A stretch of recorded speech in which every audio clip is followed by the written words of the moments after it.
DGR status is deductible gift recipient status. And in the most basic terms, it means that an organisation or an individual can donate to a particular organisation that has DGR status, and that donation has a tax implication, whether they can reduce their taxable income. It's great for not-for-profits because it allows them to increase their income. What's intriguing, though, is that student associations naturally just don't have DGR status. And when I started at the university, I looked at it because we've got a charity status, but we don't have the next level. It really irked me because I've worked in the community sector for more than 30 years, and every single organisation I've worked in has had DGR status, and every single organisation utilised that status to be able to supplement or support their income to provide services to the community.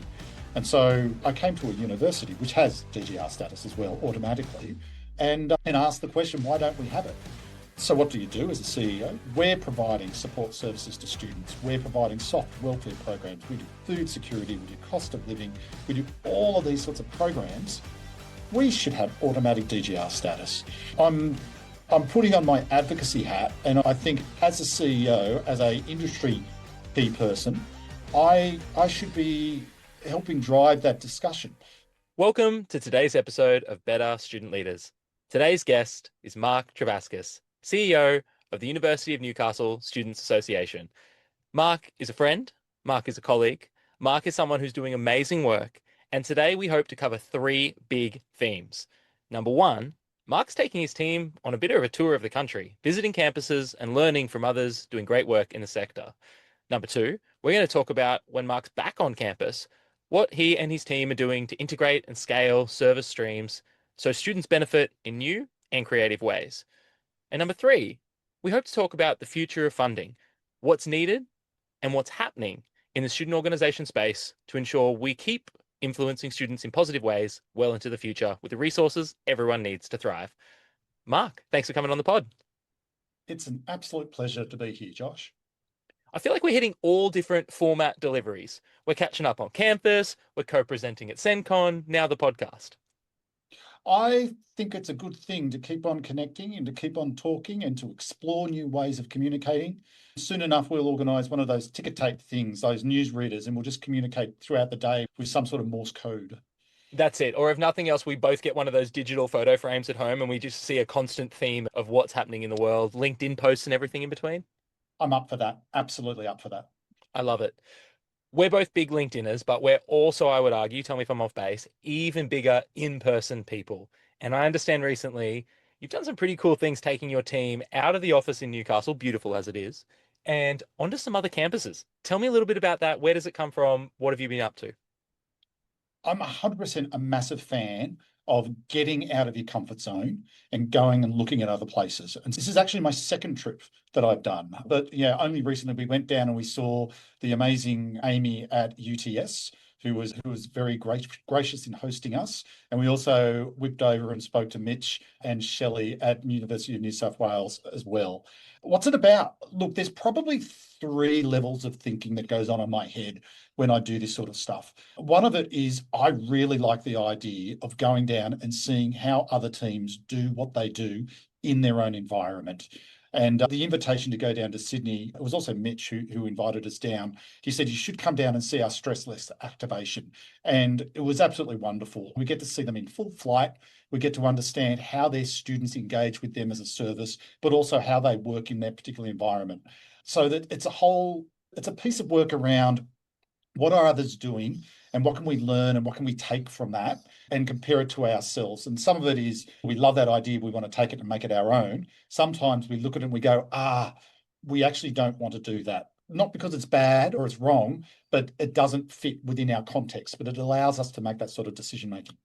The second level of this, Josh, is you hit the nail on the head. It's about relationships and building those relationships over time. And you've got to be generous with your own efforts around that. So that's why we go down. It's important to be able to say hi. It's important to be able to share a meal. It's important to be able to allow people to show off and talk about what they do and to be with them in a genuine way. And the reason why I do it is because it sustains me, it sustains the sector, it sustains them. And it's a really nice way of keeping your role alive and vibrant. And certainly the last part of it, Josh, I think is around getting out of my comfort zone and sitting somewhere else different so that I'm no longer stuck in the weeds of my office or my campus or my Excel spreadsheets that I seem to live in from day to day. It pulls me out of that space and allows me to have bigger thinking, etc. So I might be looking at the wellness space at UTS. And while I'm admiring the fact that it's a beautiful facility and it's got all of these wonderful things that they can do in it, part of it is just me sitting there and absorbing the fact that it's something different. And it's part of my process. It's brilliant. One of the seeds there, it seemed like Mitch and the team from ARC, their invite and to say, hey, come down and check this out. Why do you think they made that invitation? What was it that they saw in you, your team, your passion? Why do you think they reached out and said, hey, I think you'd like to come down and check this out? I think it's a genuine desire across the sector to connect. That's the beauty of this particular industry. There's only so many universities and only so many associations, and there is a genuine belief that if we work together as a wonderful cohort, it elevates everyone. And I think that's part of the drive. It's also a case of I think that a lot of people who work in this industry, and particularly in my role, genuinely want to engage with our peers around our successes and want to share that. And it's really nice. I also think that I don't, yeah, I think that people like to show off. It's like when you've moved into your brand new house and you've just done a reno or something like that, and you're like, let's throw a barbie and invite your friends over. And it's a little bit of personal pride, but it's also just sharing that experience. So it's a great thing. And I'm really grateful to Mitch and Shelley for hosting us down there as well. It was really cool. Yeah, they're so great. They're very big collaborators and have been Yeah. big champions for a lot of the good things happening in the sector. It's really neat too to see that you didn't just go down yourself, but you also brought your team. It made me think of when you see your teacher in, forgive the metaphor, but when you see your teacher in high school and they take you on a road trip and all of a sudden they show up in casual clothes and you see the teacher at the local shop and in the context Yeah. switching is you're like, oh wow, there's a whole other side to this person. Yeah. Obviously, you have you toe the line beautifully between professional and very friendly, but what was it like to just jump in the car and to drive a couple of members of the team down and the little things to stop off for coffees and grab lunch and Yeah. figure out who likes to listen to what on the radio. What was that experience like from a team perspective? Look, I think it's really nice to be able to go away with your team members. And exactly as you say, you connect and you learn a little bit more about them and the things that they like to do. And there's a nuance that you get. But I also really love the fact that it's that shared experience of traveling together. And when we got into Sydney, we actually walked up from Central Station to UTS. And it was this great moment of just we're in this together, and it was just really nice. I'm a massive believer as well in bringing my team along to these sorts of things. I think they need the opportunity to do that sort of stuff, but equally they need the permission to do it. And yeah, increasingly I've been saying to my team, you need to do this, and so you need to go and see someone, just so that you have that experience around it. And it's incredibly valuable to them as individuals, but it's also incredibly valuable to me as a leader in our organization because it demonstrates that I trust my team, I value my team, and I value their time enough to be able to say, I want you to grow and develop, and you can lead that. So it's a really nice thing to do. And having Sarah and Laura come with me was just a joy. Just a joy. And so absolutely expect me to drag along a couple of other staff members next time I visit. Maybe I need to come down and get down to Melbourne or something like that soon. Absolutely do. I think you'll have no shortage of places that'll be eager to host you and the team. You famously said at CenCon in 2025 that culture eats strategy for breakfast when you were talking about some of the amazing results your team had. And I think it was a comment that I've heard many times from people who were in that session. They said, yeah, I really liked how Mark focused in on that. And I was wondering too if, yes, it shows trust. Yes, it shows a belief in coachability and investment. I wonder if it also shows like you not only have something to learn, but you have something to give. You have something to share.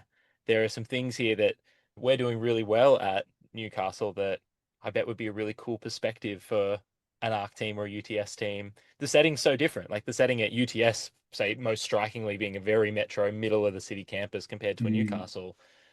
We'll talk a little bit later about seedlings and all that sort of stuff. But yeah. there are things that the activation of the natural space, I know UNSA is huge on, whereas that's harder to do in the city. So is Yeah. there a real benefit in that two-way learning as well, rather than it not only be learning one way from maybe an organization that's been around longer or is bigger in scale or anything like that? Yeah. Isn't that, I think that's the foundation of relationship, isn't it? All good relationships are two-way. There's a sharing of the good and the not so good.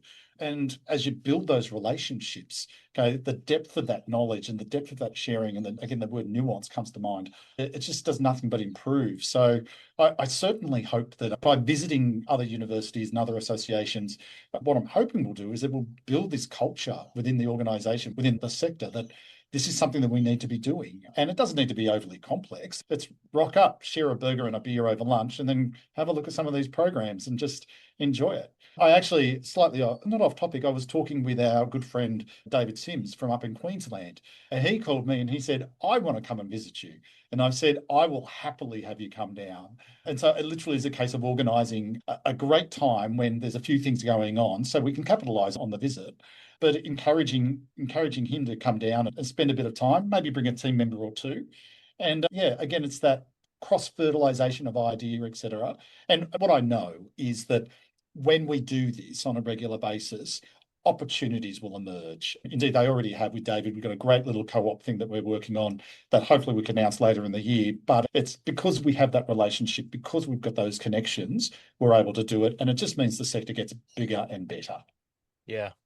That's really cool too. I mean, something that we're both super passionate is the data behind it as well. And obviously working with David and the team up north and yourself on some of these bits of work, when you can have the intervention conversation, the relationship conversation, but you can also inform that with some of the data conversations. Hey, you presented this thing at CENTCON last year. That number's outrageous. What is going on there? It's probably a really nice element that can be introduced there. Or maybe a step beyond that is also the impact metrics and those long-term theory of chain metrics there as well. Super rich. I love that you gave us a teaser for later in the year and a big announcement.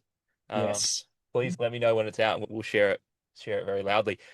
I want to pivot into, you mentioned there the relationship bit, which I love. And I think everyone who knows you, Mark, knows you are a relationship first guy.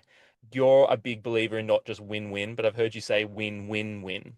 Second area I'd love to chat with you about today, I'm sure our listeners are really excited to hear from you on, is how are you starting to think about those win opportunities when you go back to your campus, especially when it comes to integrating and scaling some of the service streams? Please feel free to give some context here if you feel that would be Yeah. helpful in the landing, like laying the land. Absolutely. So when I started at UNSA, I spent a good month being the sponge. And it was literally asking questions and just observing as much as I can and being really clear that I didn't want to jump into making changes or forcing changes or anything like that because I genuinely felt that firstly, it's not fair on the team because they don't know who I am and they don't know my vision, but they also don't trust me yet, etc. But the part of that being the sponge also allowed me to see certain things that I thought with some tiny little tweaks we could get better at and would really improve the outcome for my staff, but more importantly for the students and our other stakeholders. So one of the things I noticed was that my teams, as much as they are really grounded, that there was the word silo isn't quite right, but they were certainly working in their particular patch, and that was their thing. So we have an amazing clubs team with 100 odd clubs and 4,500 students involved, and they're wonderful at that club space. But I didn't think it was necessarily realizing the opportunity or the potential in that space. I have an amazing events team, okay? And oh my God, they are talented. They do some great stuff. But I'm like limited in their scale in terms of there's only so many people and there's only so much that they can do. And I also had this amazing student experience and programs role where we have a fantastic office space or a student space, and we've got this great desire to improve the experience for students. So, what I've been wondering about is how do I connect all of those services together so that we don't just get a club operating in isolation, but we get a club, we had an event, and we also have a student experience that's driven. And if I can get all of those lined up really well, then I get a win-win for everyone. And the outcome is that it's more than that. UNSA gets a value add in terms of our ability to demonstrate really creative work. The students get a much more integrated experience and it's a joy for them. But also my team can actually get some great outcomes by actually reducing the amount of work they do, which is incredible. when you think about it. And I'll give you a live example that's literally happened yesterday so that you can get a sense as to what I'm talking about. We have our Stress Less Week this week, which is really targeting those students as they move into the exam period. They're anxious, they're tired, they're at the end of a long semester. And what we try to do as an organisation is to support the students to lower the cortisol, feel a little bit better about themselves, get through the exams and feel confident and comfortable. So we held an activation yesterday, and I love the fact that we had a grab and go lunch process, which is my service experience in teams doing really well. We had a spin and win thing, which was again an events process, but effectively we were giving out these wonderful little care boxes that students absolutely loved. We had the DJ going, so my events team was in full flight. We also had integrated with the university wellbeing team. So they were doing some mindfulness stuff. So that was fantastic. And so it was all collaborating really well. And truth be known, you wouldn't have known that UNSA was behind all of it. But the gem, the one that absolutely struck out to me was a little pop-up that we decided to do in the past week based around seedlings. We had a meeting with a group on campus who focus on the sustainability goals. So there's 18 goals, I think, off the top of my head, and it's all about making the world a better place. They came to me and they said, Mark, we really want to do an activation for Earth Day, which was yesterday, the 22nd of April, and we want to do a clean up campus sort of thing. And I went, look, this is a great idea. And we workshopped it for about half an hour. And I said, wait a second, we just need to ask the critical question about a clean up campus day. Where are we going to clean up? Because it's a pretty clean campus. And there was that moment of going, you're right. There's no rubbish around. We can't really have a cleanup day if there's no rubbish. I said, okay, so if that's the case, the outcome we're looking for is an awareness for students around Earth Day. We want them to feel engaged in an activity that's easy. We want something that they can take away because we know that the tangible is valuable to people. So why don't we just do something really simple like a seedling day? Okay, we can get some seedlings, we can stick them in a pot, something along those lines. And they said, oh, that's a great idea. I said, excellent. So don't do anything. I'm going to go chat with one of my clubs. And we've got an amazing club here called the Newcastle University Gardening Society, NUGS. And I spoke with their treasurer and their president and said, hey guys, we want to do something like this. And this is in your wheelhouse. How do you feel about us buying some seedlings? We'll get a few bags of soil, we'll get some pots. And what we can do is we can activate this with students at our Stress Less Day. We can bring in the sustainability goals team. We can bring in the university's team who does look at sustainability, and we'll see where we land. And to their credit, they were like, this is a great idea. We want to increase our membership. We want to increase our visibility. We want to increase our engagement with the university. What better way than to stand side by side with these teams and to deliver this simple activation? So what we saw was more than 300 students lining up for these seedlings. And they'd literally go through, they'd pick up this little seedling, whether it's a little bit of spinach, a strawberry punnet or something like that. They whipped around the table, they got their hands a little bit dirty, and they walked off with this big smile on their face and this pot. I know that the Insta feed went off. People were like over the moon with it. And even later in the day, I saw at least half a dozen students still walking around campus with their little pot of plant in their hand. But for me, what I saw was that win. So I had a club who were able to activate and demonstrate that they could contribute to the community doing the stuff that they love. We had a university group who were actively engaged with the student body because they thought it was fantastic and it was an important part of their connection. I had a group of students who walked away with something tangible but loved the fact that they got their hands a little bit dirty. And UNSA got something out of this. Okay. And we did very little. All I did was connect people. What I got out of it was an extra piece of connection with the student body in this festival of Stress Less. I think that's a great example of how you can scale something with doing very little. I think the entire thing cost UNSA a couple of $100. Wow. So cool for Earth Day too. And it hits a cultural moment as well. I don't know if you've seen on Netflix, one of the top 10 new releases on Netflix this week is Zach Galifianakis has released a multiple episode series on gardening. And so it's like a Ah, comedic take on gardening. And the trailer of it says something to the extent of, I think gardening is or being in a garden is the cure to the human condition or the stresses of the human condition or something. So it's like, yeah. that's hit a cultural moment, which is booming right now. You've got this activation on campus, you're bringing everybody together. And one thing, Mark, I love about how you work and how you think is bang for buck. so many students impacted for what boils down to a couple of dollars per student. We know on the back end that there's an immediate ROI on that from a Yep. social return on investment. But more than that, it's students having a good time. The gardening club Nugs, I love that. Their Yeah. membership's growing, their Instagram's booming. And what a great case study. And related to Stress Less Week, which is from our first section, one of the big topics that you went down and chatted to the ARC team about as well. Absolutely. Absolutely. Cool. Love it. I want to be really respectful of your time. And the third thing I'd love to get into with you a little bit today is something that I think both that people know us both for being very passionate about is the realistic funding side of do we have the dollars to make the impact that we need, want to, believe is necessary on campus? I'd love to think about the future of student organizations. I know recently you've had a few LinkedIn posts about this that went a little bit viral, that got a lot of attention and a lot of people agreeing. So maybe shoehorn our audience into what I'm talking about there. Do you want to talk to me a little bit about your thoughts on, from a biz dev perspective, from a grants perspective, from a charitable status perspective? Where do you see, or where would you love to see the future of student organization funding go, or what would you love to see it include? Cool. I think I should kick off, Josh, by saying that student associations around Australia are, on one hand, all very similar. We're all very committed to student experience, and there's a lot of passionate people in there, obviously driving to do their best.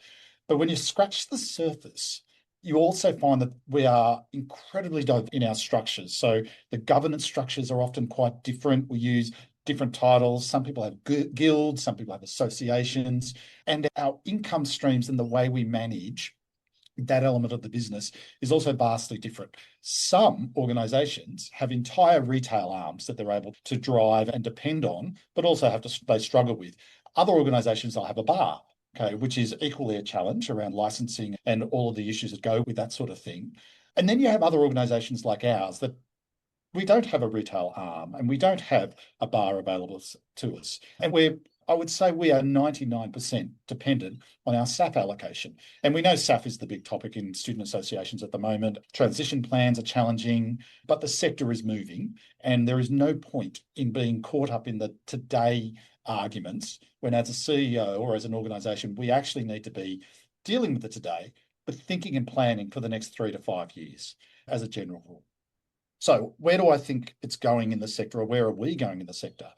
When I put on my commercial hat, I know that as a student association, we have an incredibly valuable resource in front of us. And I don't want to sound like I'm commercializing students, but we have students who are all in a collective space that are engaged in a particular activity.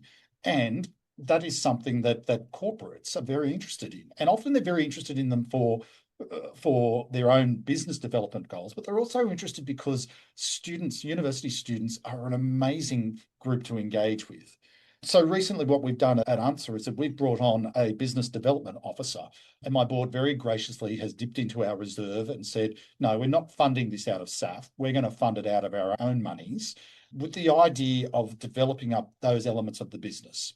So some of it is looking at, can we obtain sponsorship for particular activities that we do? At yesterday's Stress Less, we might have been able to find money from the local gardening shop who would contribute to that particular program. So small investment, they get a little bit of promotion out of it. We also are able to supplement our income through that sort of stuff. That's the micro level.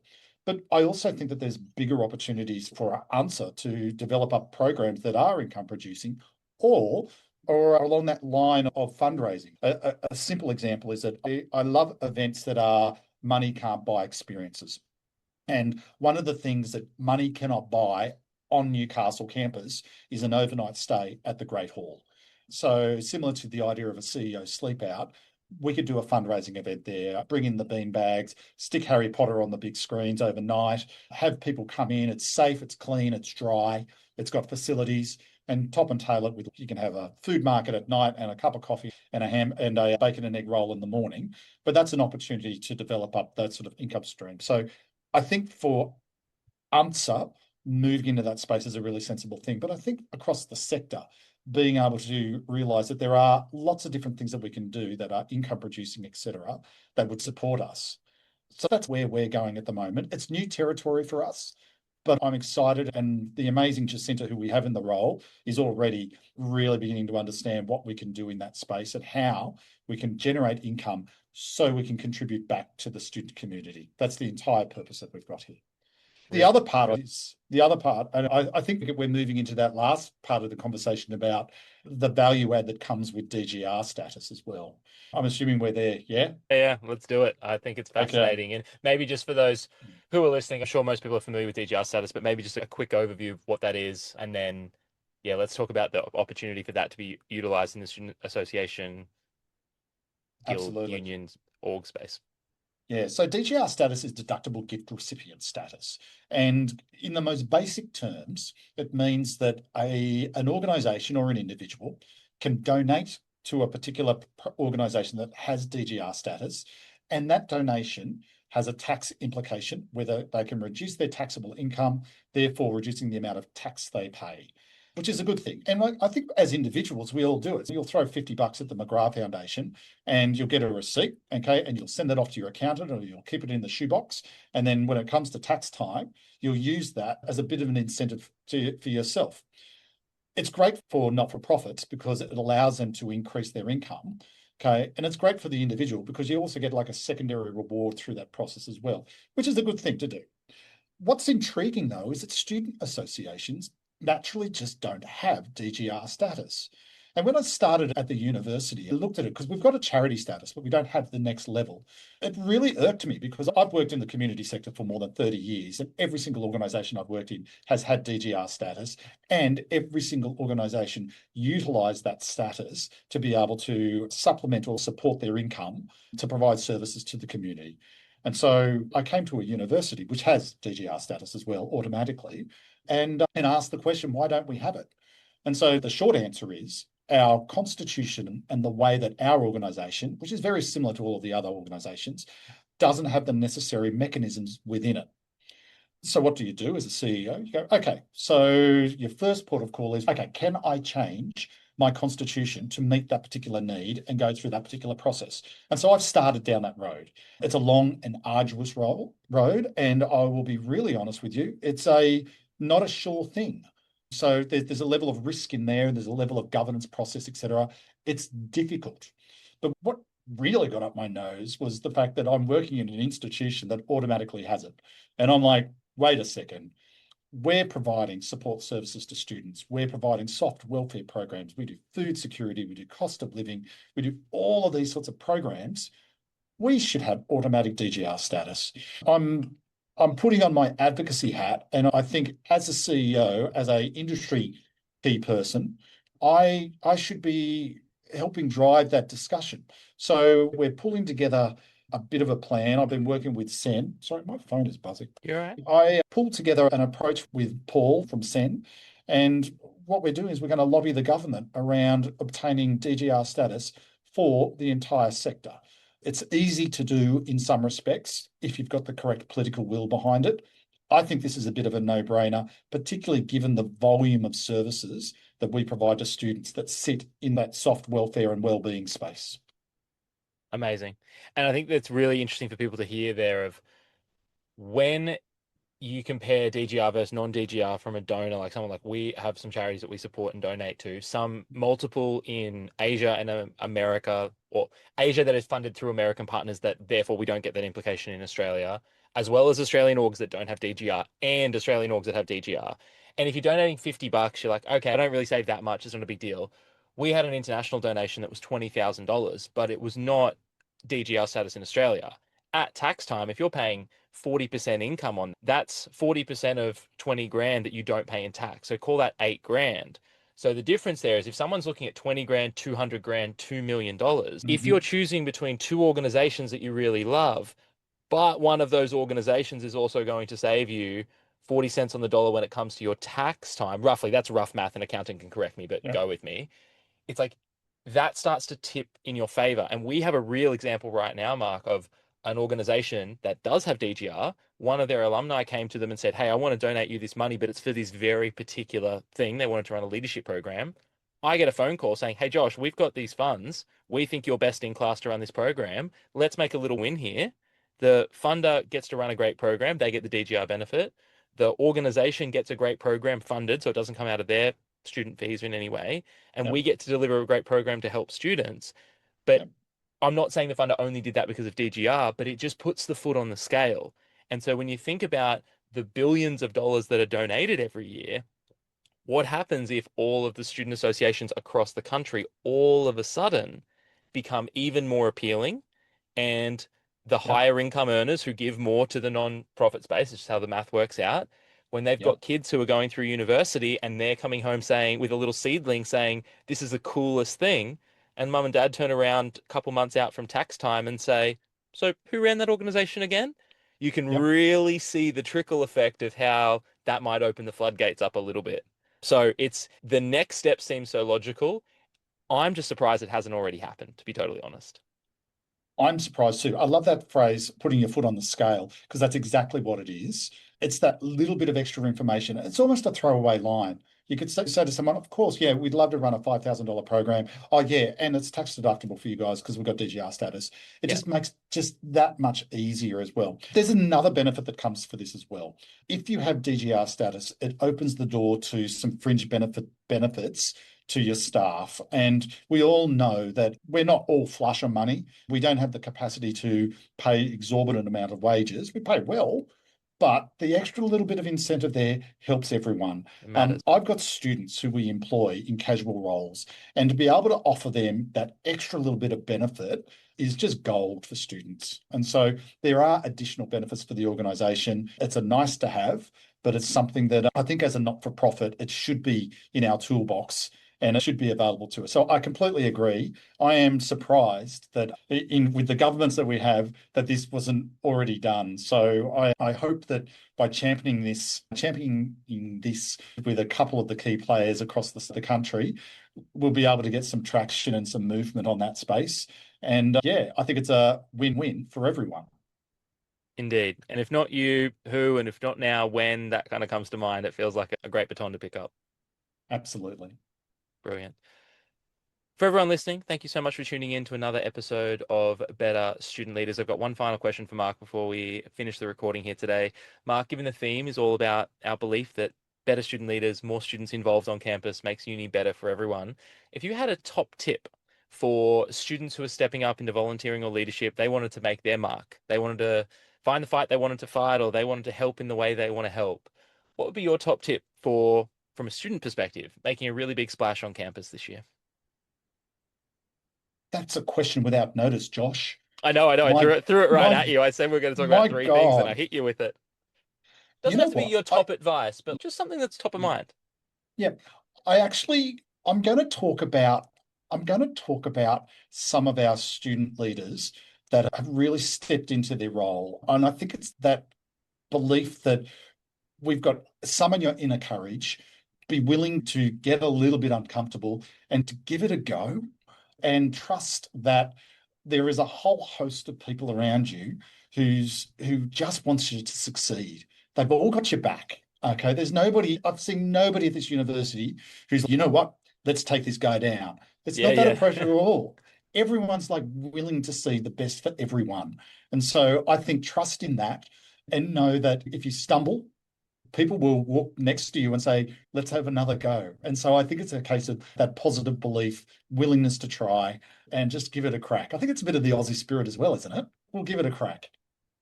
I think it is. Mark, thanks for coming on the pod and giving it a crack with me today. Love it. Thanks a lot, Josh. Love it. Mark Trevaskis, CEO of the University of Newcastle Students Association, and this has been another episode of Better Student Leaders. See you next time.